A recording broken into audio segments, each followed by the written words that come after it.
I was 36 years old and I was diagnosed with a defective heart.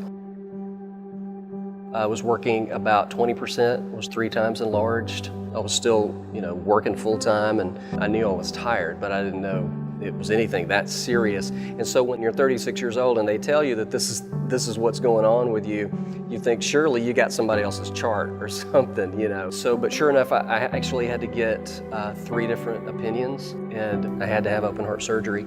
So the unknown was the big fear. Just the actual thought of what is my life going to be like if I do make it through the surgery. How is that going to change my life?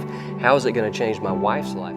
So I really began to read the Psalms. Came across Psalm 73:26 that says, "My heart and my flesh may fail, but God is the strength of my heart and my portion forever." And I came to a place where I laid my head down on the hospital bed and just said, "Lord, I'm in a place of peace. I don't know what's going to happen, but I'm yours." And so I went in for surgery the next morning, and Leanne was there when they put me in the wheelchair. They rolled me down to the end of the hall.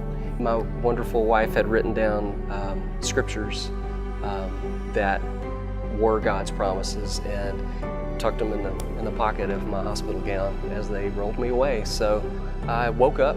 It was nearly a full day later. First thing I said was, "I'm only mostly dead," and my wife knew I was okay then.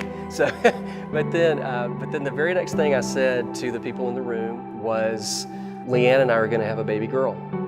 And they were like, "Okay, what are you talking about?" Because we had been married 16 years, didn't have any kids. We just didn't think that was going to happen. Sure enough, we found out a few weeks later that God's plans were already in motion, and Leanne was already pregnant at the time that I said that, and now we have a 16-year-old girl. So what I take from that is that God's promises are real. They're not just ink on a paper.